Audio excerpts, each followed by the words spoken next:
Testing से लेकर vaccination तक तमाम प्रयासों में तेजी के बावजूद कोरोना महामारी बढ़ता ही जा रहा है। इसे लेकर देश के अधिकांश हिस्सों में एक बार फिर से लॉकडाउन व कर्फ्यू जैसे फैसले लिए जा चुके हैं।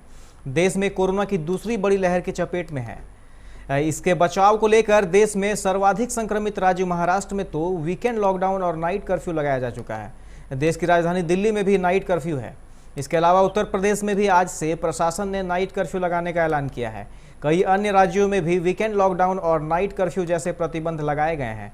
इसमें झारखंड भी शामिल है।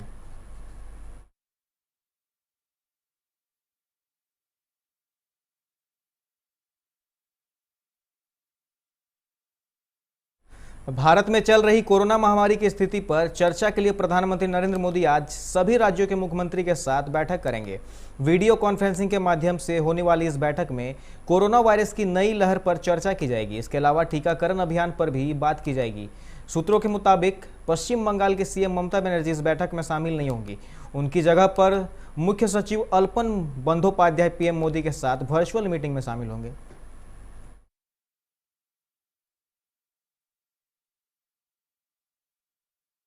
भारत और चीन के बीच तनावों को सुलझाने के लिए कमांडर स्तर की वार्ता के कई दौर हो चुके हैं और अब शुक्रवार को 11वें दौर की वार्ता पूर्वी लद्दाख के चुशुल में होगी। इसमें दोनों देशों के बीच जारी तनाव को कम करने पर चर्चा होनी है।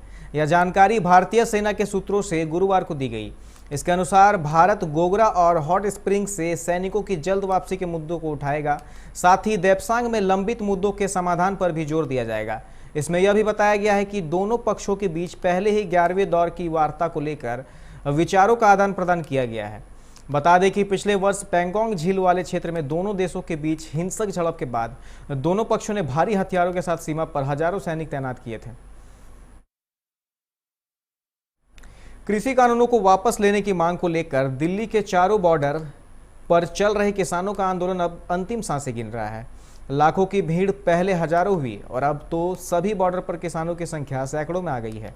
कभी कोई बड़ा किसान धरना प्रदर्शन स्थल पर आया तो भीड़ लगती है, वरना दिल्ली से सटे गाजीपुर बॉर्डर पर तो किसान प्रदर्शनकारियों की संख्या कभी कभार 200 से नीचे भी आ जाती है। इस बीच 3 कृषि सुधार कानूनों के विरोध में दिल्ली की सीमा पर चल रहे आंदोलन को अब 4.5 माह पूरे होने को है, लेकिन आंदोलन में अब वह रंगत और नूर नहीं है जो शुरुआत में थी। वहीं गर्मी की शुरुआत के साथ ही एक तरह किसान आंदोलन का स्वरूप बदल रहा है, तो वहीं दूसरी तरफ इसमें छोटे और बड़े आंदोलनकारी का फर्क भी साफ देखा जा सकता है।